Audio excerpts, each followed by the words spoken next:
Namaskar. Inspired talks of Swami Vivekananda. Om Namah Sri Yatirajaya Vivekananda Suraye Sachit Sukha Swarupaya Swami Netapaharine. So it was July 23rd. Swamiji had been talking and he had talked a lot, mostly from the Bhagavad Gita, and we had long discussion. And we had ended at Swamiji says, guess against guess makes fight. So all the trouble in this world that you see, people fighting with each other, it's all because of its guess versus guess. When you hear that, say, there was crusade, they say holy war. People who were fighting for their religions, whether be of this or be of that, have they realized God? Have they seen the truth? Have they experienced truth? No, they haven't. So why fight? And this fighting is only because there is guess against guess. Because once you go for realization, these things will become so trivial, so trivial. We had discussed once how Rabaya was a very famous saint, female saint, and she was asked by some clergy persons why she did not denounce evil, devil, Satan.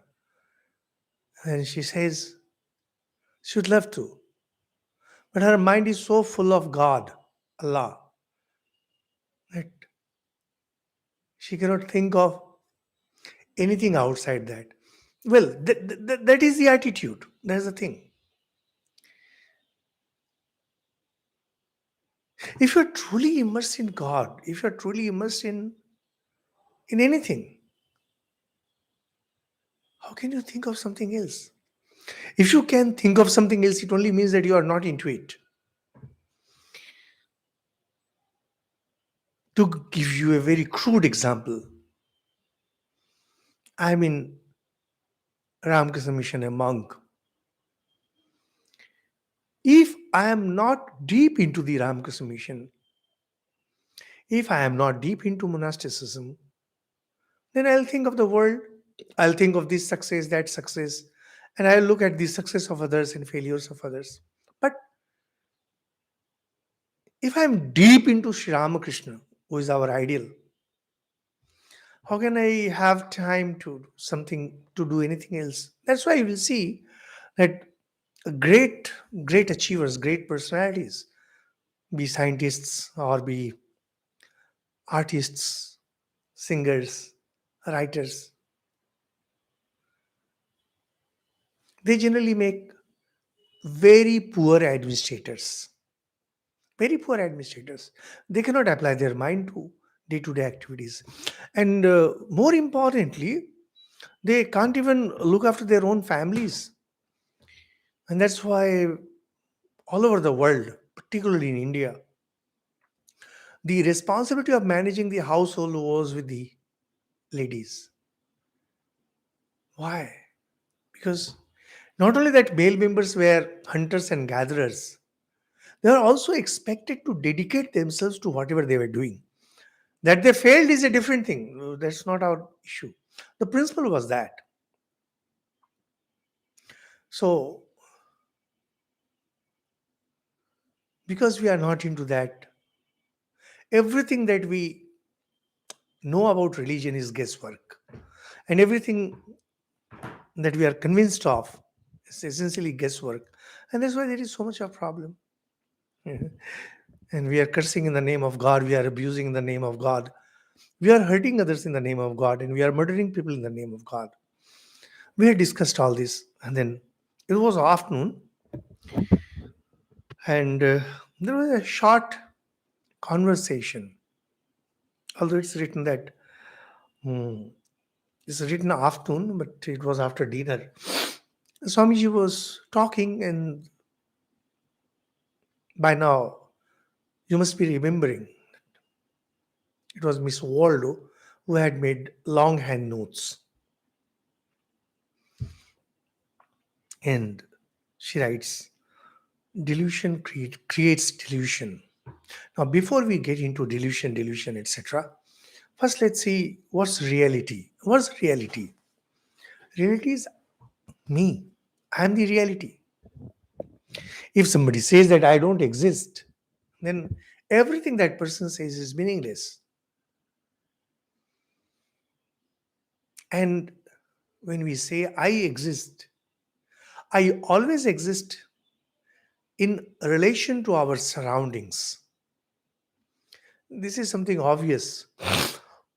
Even a kid, a newborn, somewhere a newborn who has not yet developed his sense of I-ness, the baby can feel her hunger, and the baby can make out the food source. So the idea that it's me who is hungry, and the idea that that is food, this you find in every living being. And biologists say that it's because of amygdala that we are after food and survival, etc. Good enough. Now, as we grow, as we evolve, here we are human beings. Our senses are evolved.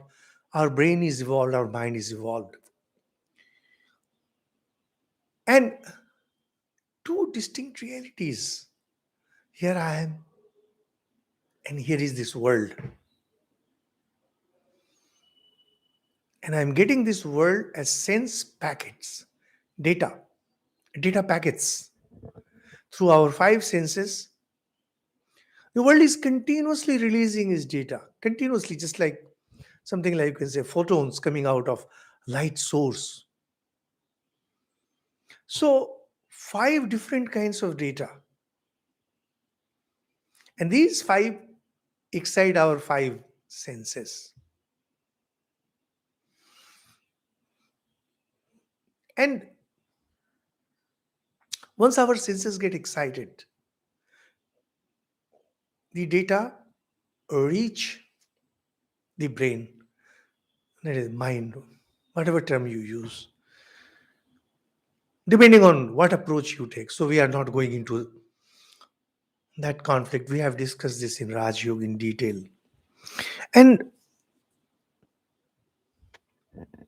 once the information reaches the brain,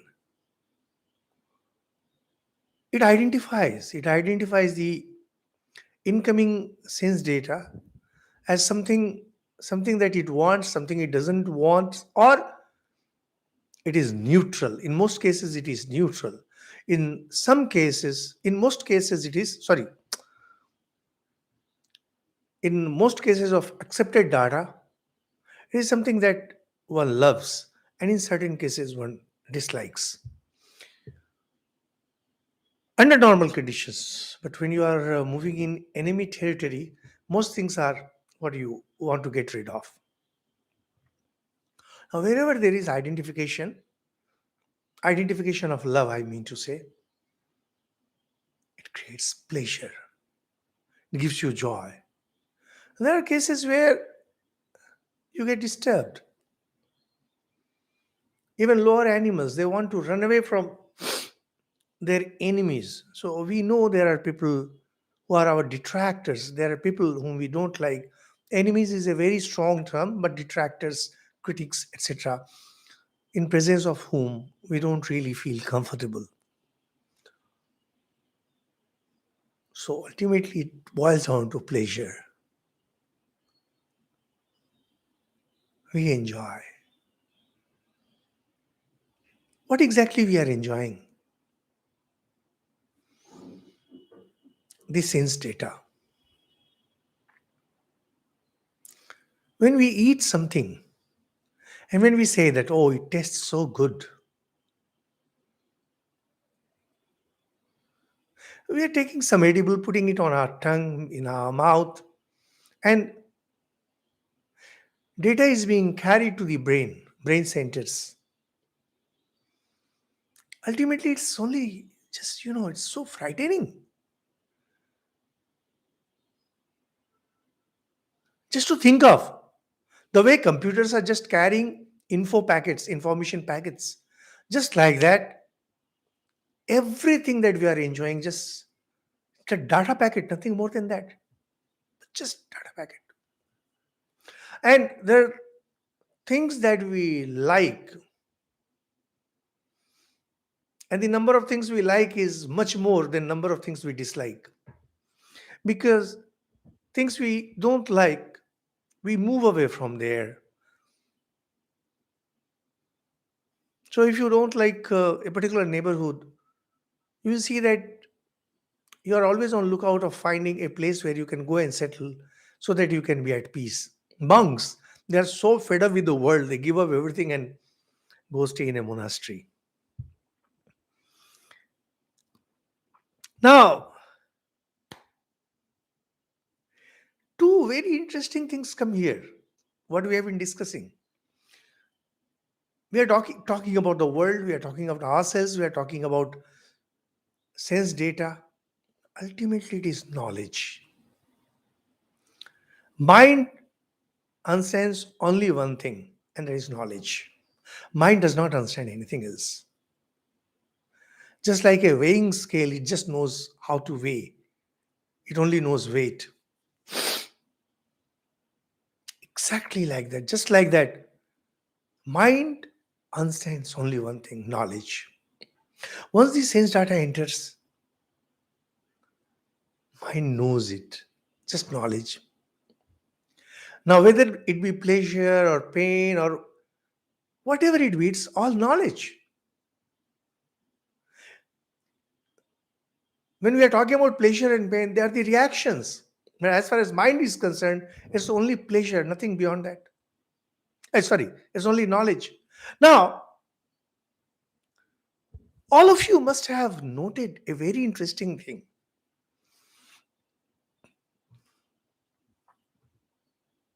You like to think more and more and more of what you like, what you love. William James, the great psychologist come philosopher, he had built beautiful concept of anticipation. And he said that you enjoy more when you are anticipating something. Similarly, you are afraid of something more when you are anticipating the danger. Because ultimate enjoyment, ultimate fear, ultimate everything is in the mind. And mind is much more intense when it has not yet experienced directly. However, we never like to dwell on sorrow. We never like to dwell on pain. Sorrow, nahi pain. Pain is something we don't like to dwell. We like to move away. Me, you, he, she, everyone. We dwell only on pleasure. When we go to movies, when we go to theaters and watch tragedies and shed tears, because you enjoy shedding tears. Because you enjoy shedding tears. That is why you go. Otherwise, you won't be spending money. Mind. Mind is such a strange thing. It finds enjoyment in different shades of being. And sometimes when you shed tears, well, psychologists will say that probably you enjoy because it's not happening to you. That's a different thing. We are not going into it. The idea is that we like to dwell only on what we enjoy.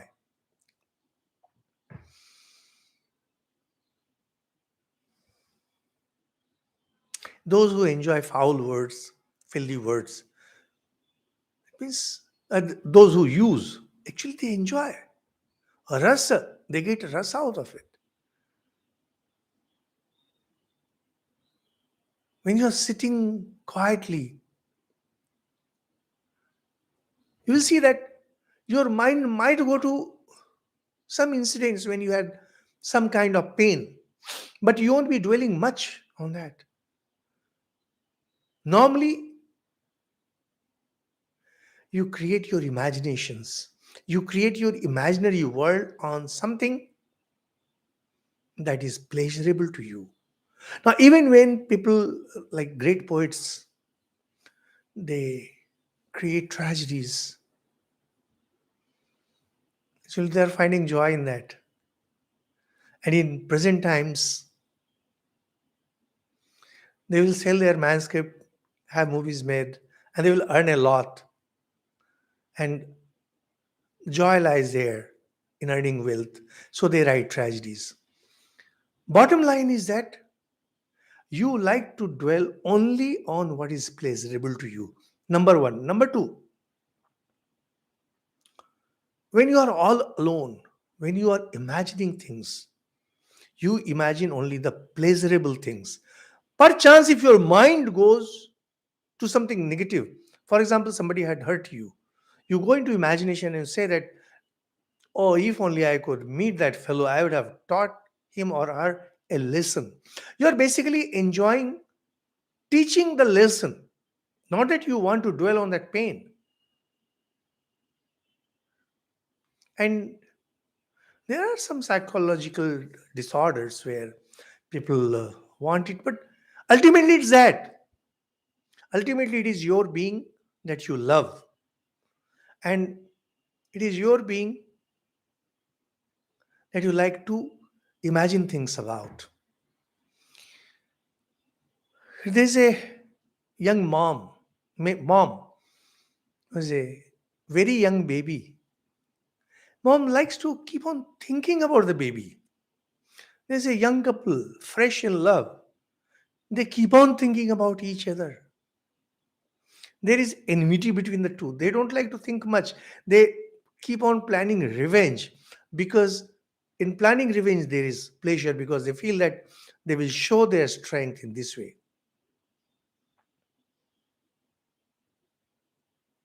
There is that knowledge coming from this data. And from there, you go on creating things. First is the pleasure, and on pleasure, you build things. According to yoga traditions, we have two, three different kinds of things coming from within. Most important, most important of them is wrong perceptions, and second is imagination. Now, as far as wrong perception is concerned, it can happen to anyone. But imagination, if you are continuing for long, it has to be something pleasurable. And the most pleasurable thing for a person is himself. Himself at the ultimate level, which is Atman, the self. The ultimate reality is self. And you love yourself. You may not know it. You may not know it. The fact is that we love our Atman, we love ourselves. And we create imaginations on this. Just now, what we had been describing, I'm not very sure if I'm very clear. Sometimes I'm not very clear in explaining things, sometimes because these are subjective experiences.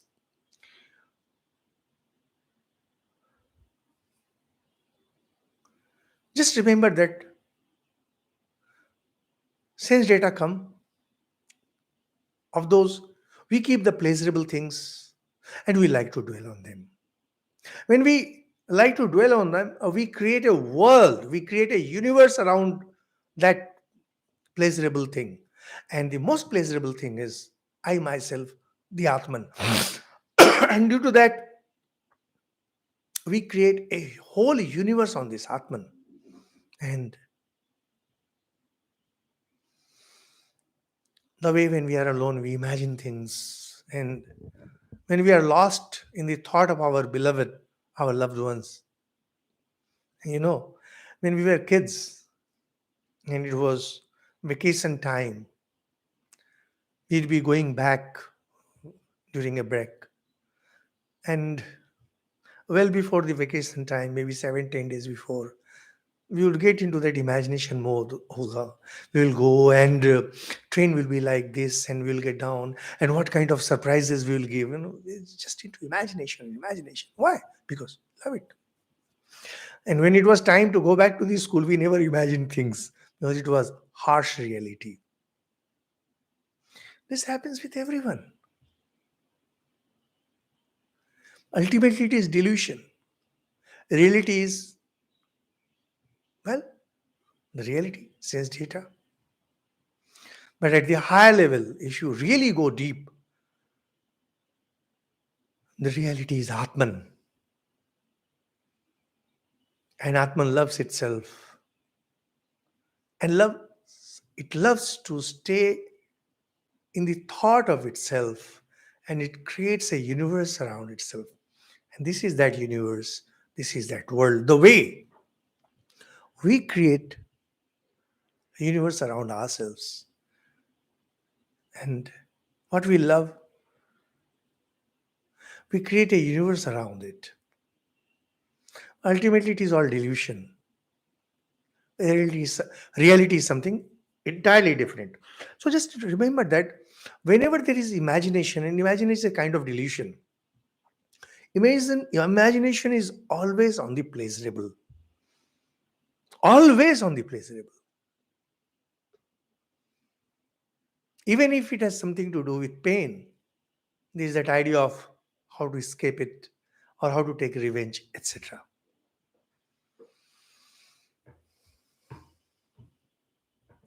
So ultimately, enjoyment is when we are enjoying something, directly, enjoyment is of the senses. Enjoyment of the sense data. And what is that? It is Atman creating a delusion for itself. And its milder version is when we are sitting idle, imagining things for ourselves, imagining things around things that we love. Swamiji is actually talking about larger thing. Delusion creates delusion. Now, this is something very, very, very interesting.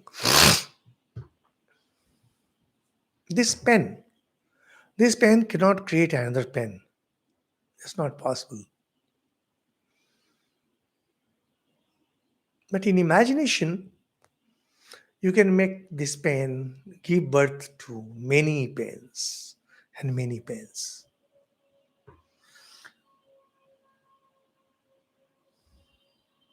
It is in the nature of delusion to create more delusion.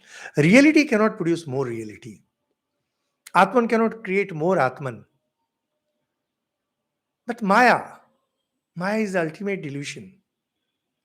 It can just go on creating.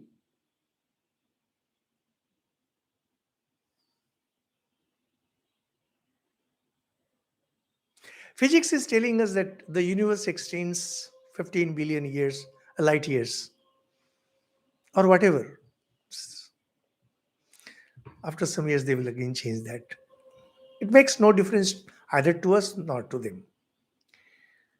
However, when you look at things from the Vedantic standpoint, there is no end to universe, and we don't even talk about universe. We talk about Brahmand, which is much beyond universe, which is physical universe, subtler universe, all taken together, and says that creative power of God has millions and billions of such Brahmand in its womb. That gives you some idea about the creative power of God. That gives you some idea about God. Because ultimately everything is just imagination. From the standpoint of Atman, everything, everything is pure delusion. I'll request you listeners to listen to our Mandukya Karika talks. There, there are discussions on such things. So delusion creates delusion. You know that when you are sitting and imagining things, you can go on imagining. You can go on imagining. This has been very beautifully portrayed in the story of Dushyan and Shakuntala. Shakuntala and Dushyant had fallen in love with each other. Shakuntala was a hermitage girl and Dushyant was a prince king. And Dushyant went back and Shakuntala, she was completely lost in the thought of Dushyant. So when Kalidas wrote his famous Avigyan Shakuntalam, there he changed the story and it was sage Durvasa, famous for his anger, entered and Shakuntala was not even aware that sage has entered. She was so lost in the thought of the beloved.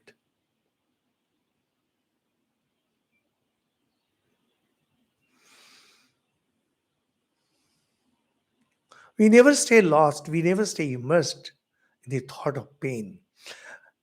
If pain is the basis of something, there we are trying to find our strength. We are trying to find way out. We are trying to find way to rebel. We are trying to find out way to take revenge. Ultimately, it's pleasure that gives you enough room to create imagination, and that imagination runs wild. Delusion creates delusion. It's a very, very interesting thing. Oh, more interestingly, delusion creates itself and destroys itself. Such is Maya. It has no real basis. Imagination has no real basis. You'll say, why? My mind is no, your mind is not. Because let's take the case of this vacation example that we discussed. So not every student would be so eager to go back home, which means the idea of you, school, home, and vacation, not enough. You create it and you destroy it. Just comes and it goes. It was neither this side nor it was that side. Dear listeners, I can tell you only one thing.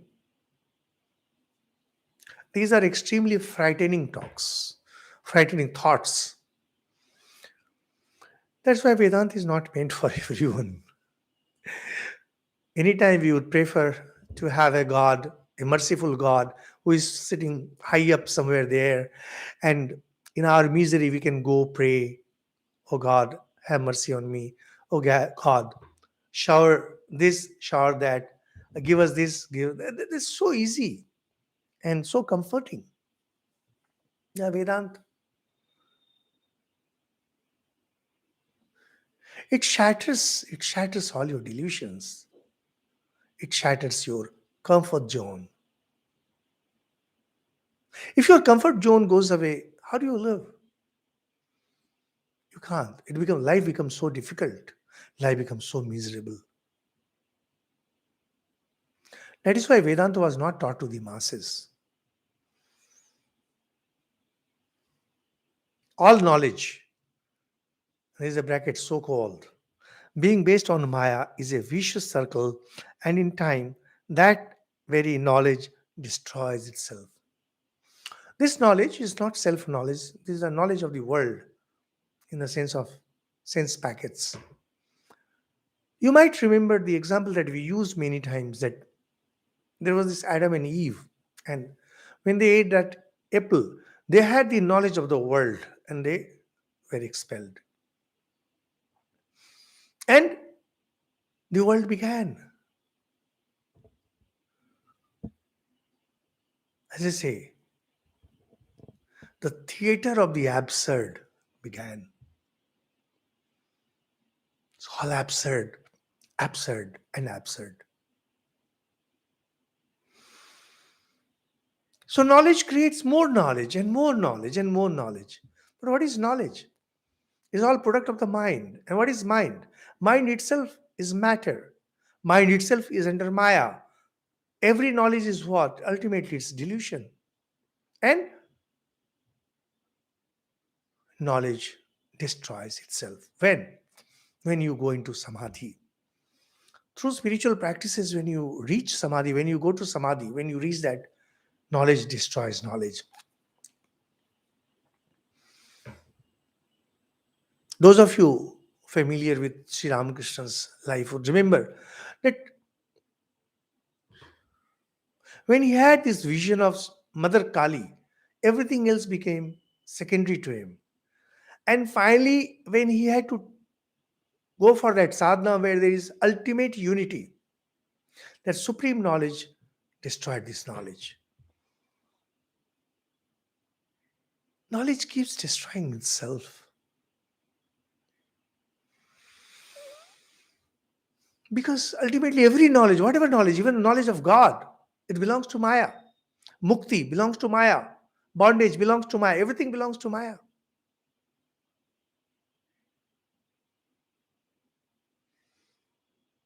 Vedanta belongs to Maya. Everything belongs to Maya.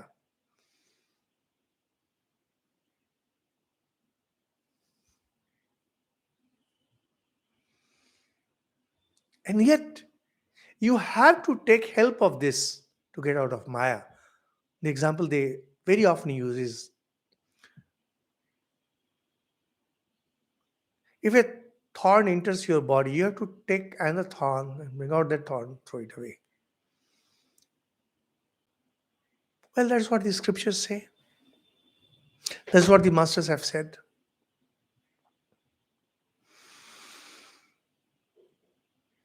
Let go the rope. Delusion cannot touch the Atman, but Atman cannot be touched. There's no way. The reality can never be touched by the imagination. You can sit down and go on imagining things about this and that, but reality will not change. The situation is not going to change. Similarly, Maya cannot affect Atman.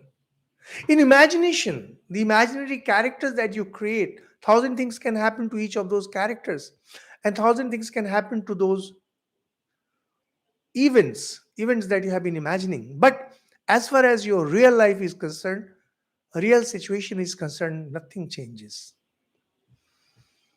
Let go the rope. Delusion cannot touch the Atman.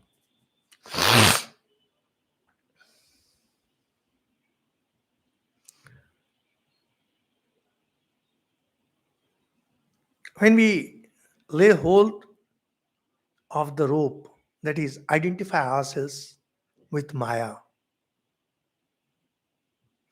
she has power over us. There are many stories about this thing, that actually what happens, Maya cannot force us into being under bondage. It's we. It's we who have got hold of Maya and say that give us some enjoyment.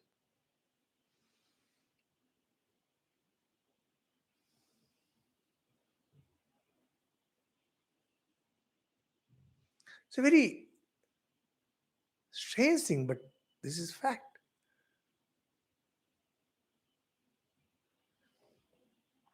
Something like you are sitting and imagining things. No one is forcing you to imagine. No one can force you into imagination, and yet you imagine things. Just like that, as far as this Maya is concerned. Maya doesn't have sway over us. How can? How can it have sway? We are Atman. And actually, we are holding on to that. How? See, I'm a monk, and I can tell you there are many things I like. There are many things I don't like. So ultimately, I'm holding on to certain knowledge. It's because of knowledge that I know certain things to be correct, certain other things not to be correct. I'm holding on to knowledge. Because I'm holding on to knowledge, I'm under Maya, I'm under the sway of Maya. Unless I can reach that level, I can reach that height where I can go beyond this knowledge of duality, I will have this suffering. There's no way that I can get out of this.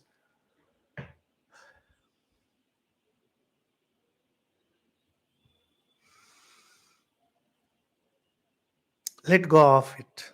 Be the witness only. Then you can admire the picture of the universe undisturbed.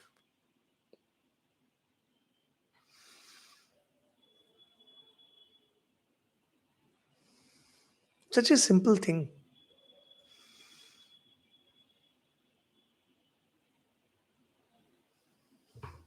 When you are going to a, say, hill station, when you are going on a vacation to some place, and if your mind is preoccupied occupied with thousand things, you are in some kind of hurry and you are some kind of worry, you cannot enjoy the scenery.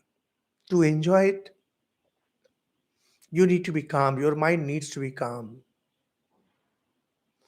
Everything has to be calm.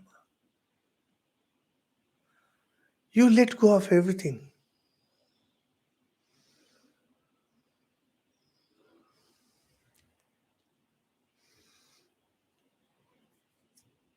You go out on vacation with your family, and then you remember that you have forgotten to lock the front door. Can you imagine what your plight will be during the vacation?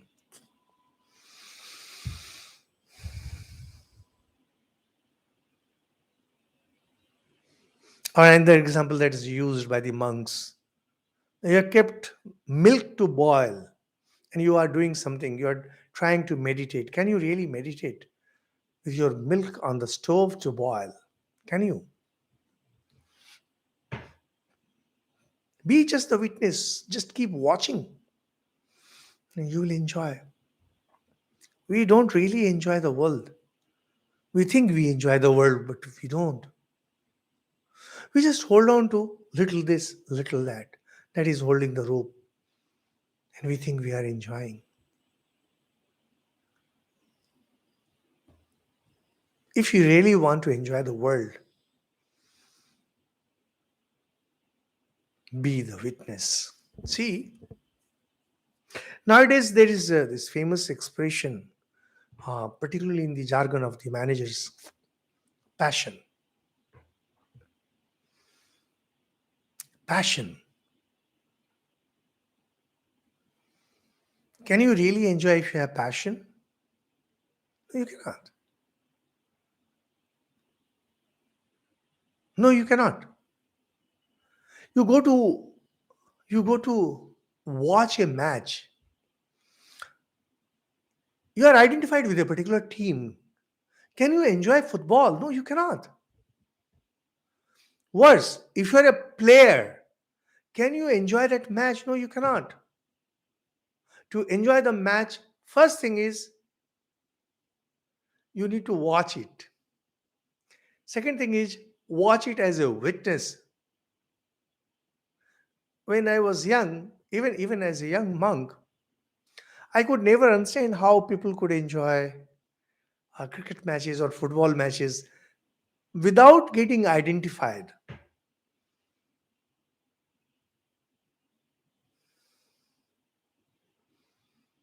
And later, when I found that there were great cricketers, really great cricketers, who talk positively about other players of other teams, I used to feel surprised. How can they? I mean, for me, it's either us or it's them. But no,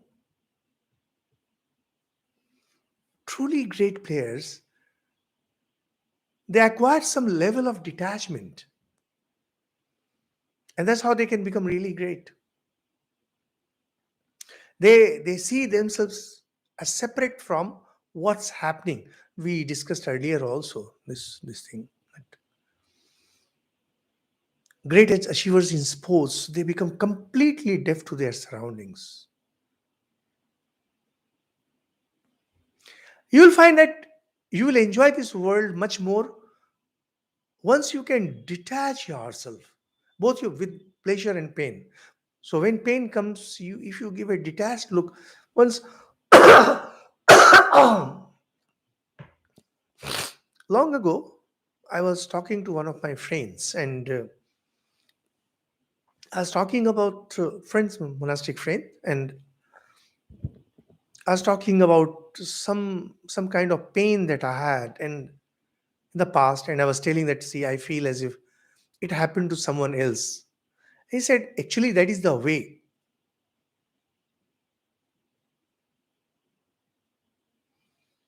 A person survives if you really want to survive in life. If you had some traumatic experience, some trauma, or something really bad, detach yourselves. Think of that thing happening to someone else. Say, as if the Samarpanananda who suffered that was someone different from this Samarpanananda.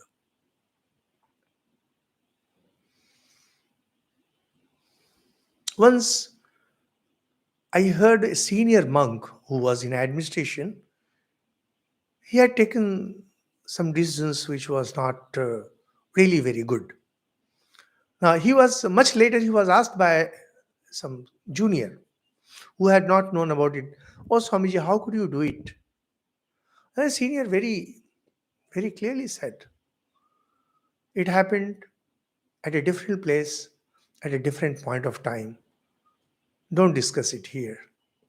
So he had grown a completely detached feeling towards that. Actually, those who are into politics, those who are into administration, I mean, national politics and all, they also develop some form of detachment. Bottom line is, if you want to enjoy life, enjoy in a detached way. Even if pain comes, be detached towards it. You'll see that your pain has really gone down hugely. And ultimately, it's all about enjoyment. Life is all about enjoyment. So if you want to enjoy, have a complete detached attitude.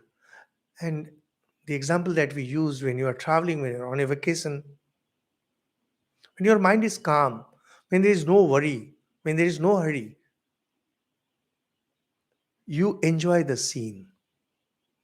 To enjoy this world, to enjoy this beautiful picture, you need to stay detached. You need to step one step back. So, well, that was the thing. And then it was the next day, Wednesday, July 24th, this is next day. And Swamiji is talking about yogic powers. And these are from the Raj Yoga. And if you listen to our Raj Yoga talks, there you will find the ideas much more clear, because there we have discussed sutras in detail, where Swamiji says the powers acquired by the practice of yoga are not obstacles for the yogi who is perfect, but are apt to be so for the beginner through the wonder and pleasure excited by their exercise. What happens when your mind starts getting focused, when you start becoming more and more focused, you start getting some powers. It happens in real life too. People who have more concentration, they become more successful. You could not get proper marks in your exams because your mind was not concentrated. Now I am a wonderful example of that. My mind was never concentrated. So at times I could understand things and most times I could not. When you find somebody getting marks in the exams, it only means that he has some kind of powers born of concentration of mind. And when this concentration comes through some neutral object, that is meditating on God, you get some powers. You feel that power within you and you like to apply it. And then you wonder, oh, it's such a wonderful thing. And slowly your power goes away. It happens with every yogi. And most yogis, when they acquire some power, suddenly they find that they become great writers. Sometimes they have become great orators. Sometimes they have a great fan following. If you cannot digest it properly, that will be the end of you. That's how it happens. People often say that that person, that person was so famous at one time. Whatever happened to that person? Nothing happened. It was yogic power. Yogic power was getting manifested in that way. Now it's gone, finished. Siddhis are the powers which mark success in the practice. Now, if you find that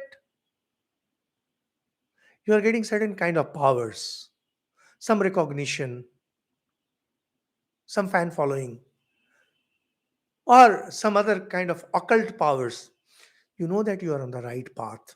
You know that you are progressing. And these powers come through various means. But in yoga practice, also, when you're sitting quietly and meditating for hours, some powers will come, it's bound to come. The yogi who has conquered all interest in the powers acquired and who renounces all virtue arising from his actions comes into the cloud of virtue. The technical term is dharma megha, dharma megh, cloud of virtue. What happens is, we have discussed in Raj Yoga in detail, so we will not be discussing it in much detail here, just to give you an idea that if you start practicing yoga, going deep into it, there will be distractions in the form of powers, and you get distracted. You'll find that people who ignored you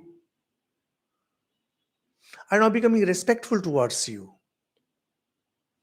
You'll find that you can see things at a distance, you can hear things of distance. These are the powers. And at a higher level, one can travel through space, etc. Now, we are talking about the common things. If you suddenly find that some monk, some speaker has become very famous, it only means that he is getting some powers. Now, if you can digest that, now not everybody can digest it. Personally, I'll tell you, I know of monks in Ramakrishna mission who could not digest it. And these persons were cautioned repeatedly by our elders. I personally know of two, three cases very intimately, and I was very intimate with them. And it was pain for me. And personally, I tried to intervene, but didn't. And elders were telling that, look, these are the kind of things that our scriptures caution us against. Why are you getting trapped in it? But no,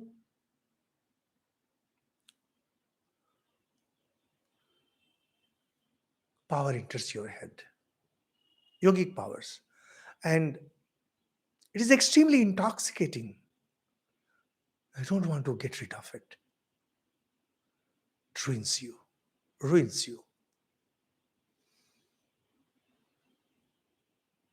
But if you can digest it completely, fully, digest it, and then continue your journey, finally, you are established in that outlook where you are full of virtue, full of dharma. Dharma is not religion, dharma is virtue. And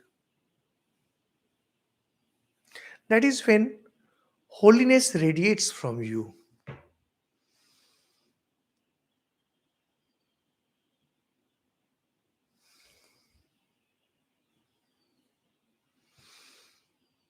Dear listeners, those of you who had some brush with religion would know that you might have come across saints, people in presence of whom you feel a sense of calm.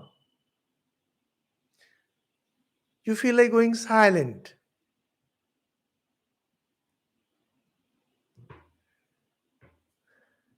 You feel like taking the name of Lord.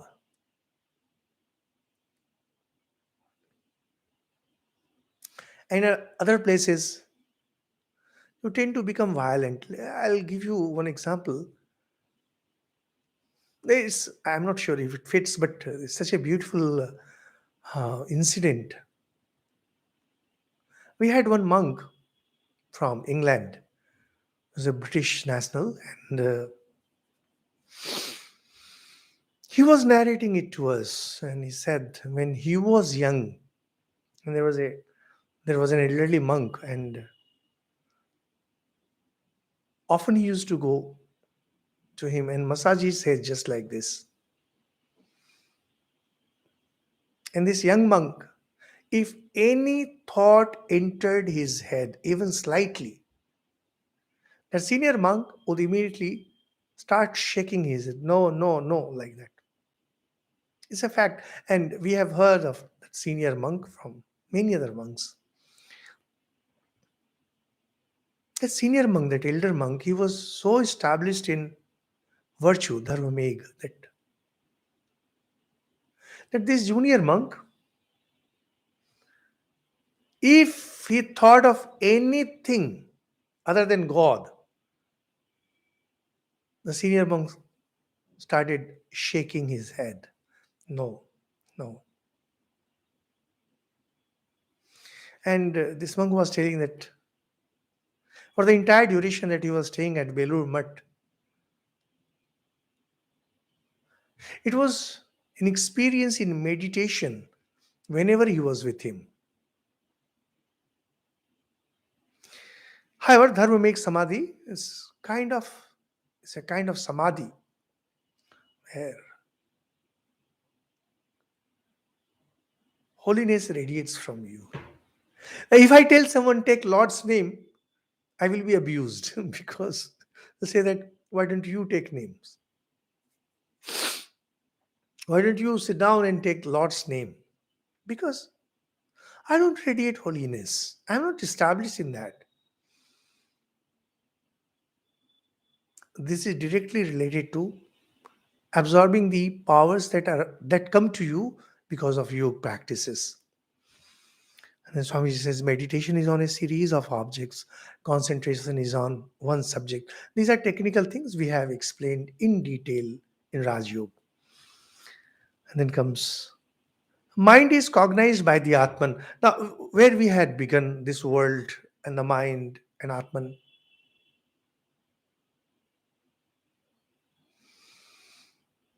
consciousness, the way we understand, the expression is Chaitanya. It belongs only to Atman. In the Western world, Western philosophy, Western science, the meaning of consciousness is something different. But here in India, Chaitanya means Brahman, Atman.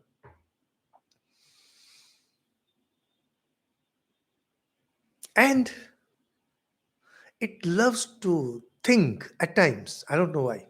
No one knows why. And when it thinks, it appears as the cosmic mind. And that cosmic mind, delusion causes delusion. Delusion causes delusion. So, although delusion is causing delusion, but mind doesn't have any independence. It cannot create the real.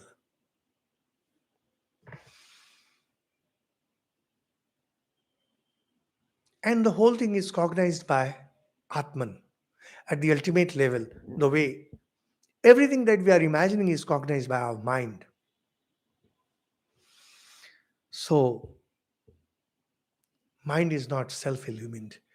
You will say that what's the proof? Well, first proof is that the sages have actually experienced it and have spoken not one, two, three, but Whole of Hindu scriptures is full of that.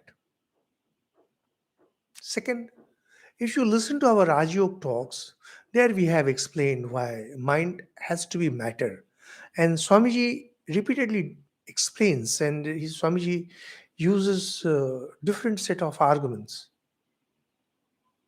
why mind is not self-conscious. Even yoga philosophy uses this. Why mind is not self-conscious.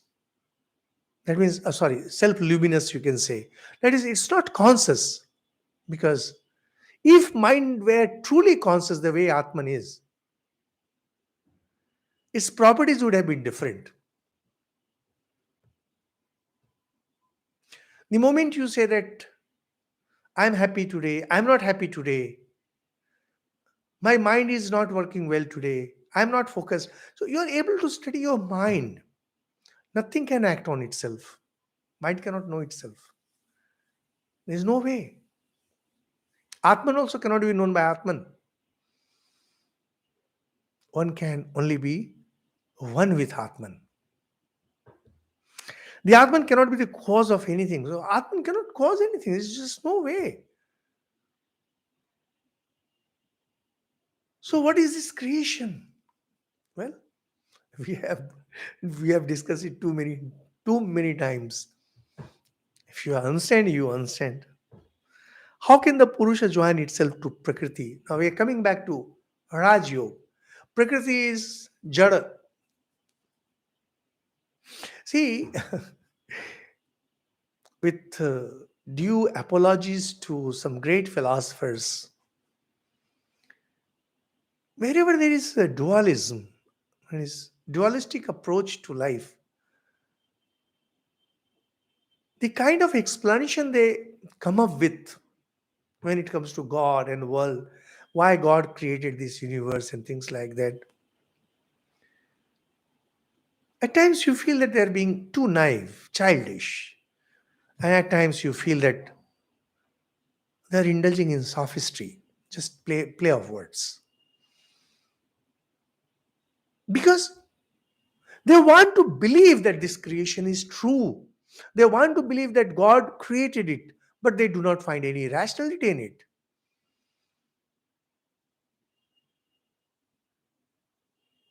So they have to supply the rationality. And in their struggle to supply the rationality, when we were kids, naturally our knowledge bank was extremely limited, and we would hear something. We would hear of something from here and something there and see something, and then we would go on explaining.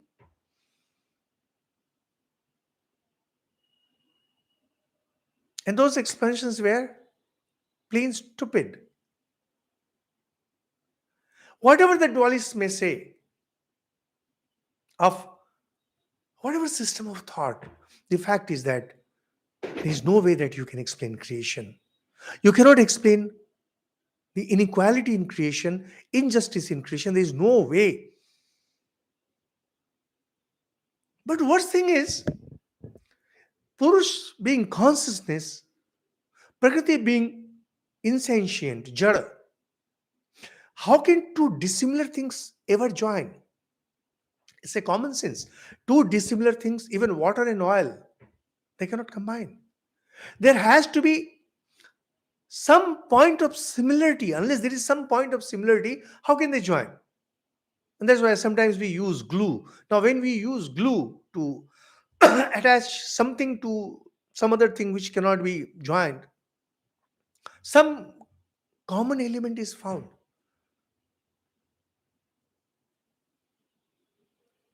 By their very nature, by their very character, Purush and Prakriti, consciousness and this world of matter, these are different. How can they come near each other? How can they even join hands?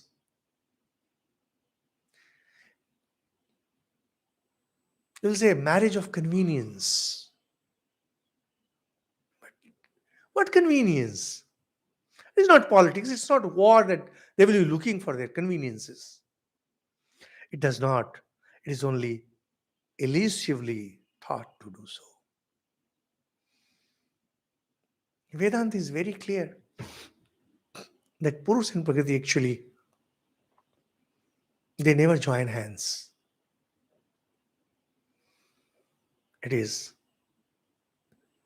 elusively thought to do so. You think that this has been done. Actually, it is never done.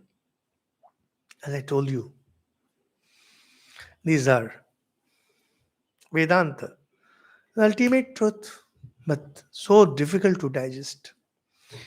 Thank you so much. We'll continue with this, and where Swamiji is talking about love, desires, and etc. Thank you.